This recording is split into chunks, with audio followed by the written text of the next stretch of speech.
We know the drill today. Celebrities line a stage, phone banks light up, and millions of dollars flow in for a global cause. The mega benefit concert is a fixture of modern culture. But if you roll the clock back to early 1971, that concept didn't exist.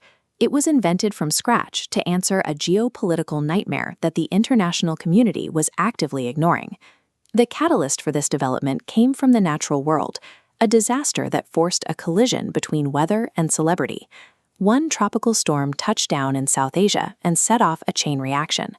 By the time it was over, the fallout had redrawn the map of the region and established the model for how pop stars respond to disaster.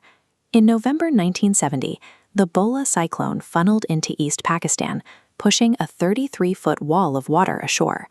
This chart compares its toll to other disasters. The dense population resulted in 500,000 deaths, making it the deadliest tropical cyclone recorded. With the landscape shattered, the survivors faced a second crisis, a ruling government based thousands of miles away in West Pakistan that delayed relief operations for days. Survivors were left stranded in the ruins without food, clean water, or medical care. When pressed on the slow response, West Pakistan's leader, General Yahya Khan, dismissed the severity of the crisis. He publicly downplayed the magnitude of the tragedy, insisting his government was doing everything it could. That apathy left the Bengali people furious. The military government's negligence transformed a horrific natural disaster into an explosive political breaking point. Driven by outrage over the cyclone response, voters in East Pakistan mobilized. They handed a landslide election victory to the local opposition party, the Awami League.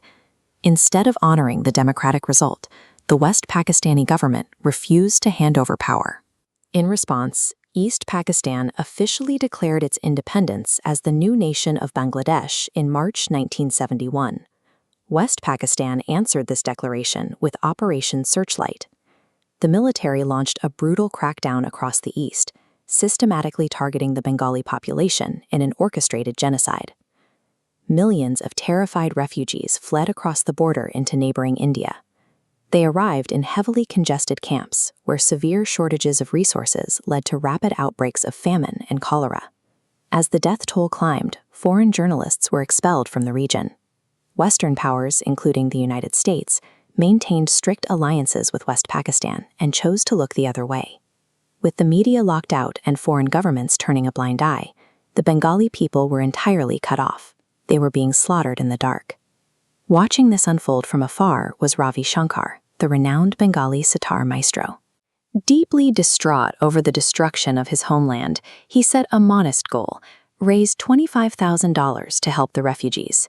Traditional diplomatic channels were failing, and charity groups were overwhelmed.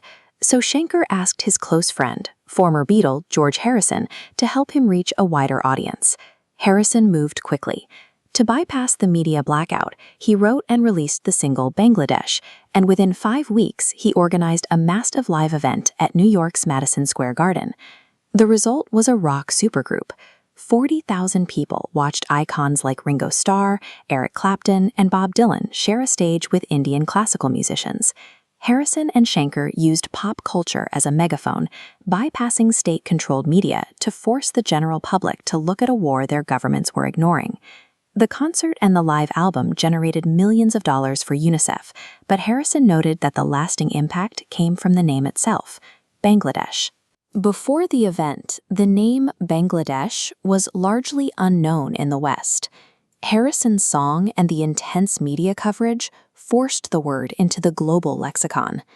This sudden spotlight became a serious problem for U.S. leadership.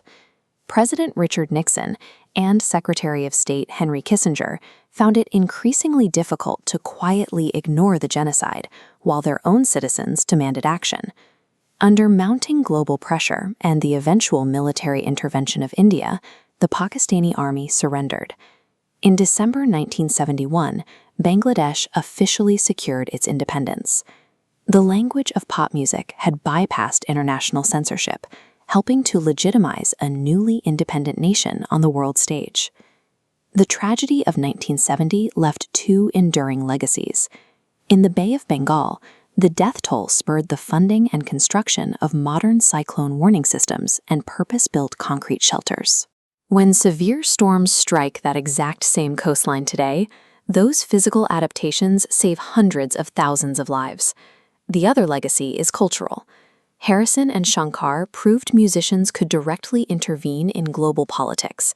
They established the blueprint that would be used by Live Aid in the 1980s and every charity event that followed. Every time celebrities gather on a stage to raise money for a global crisis, they are following a path carved out by a catastrophic storm and the two musicians who used their platform to break the silence.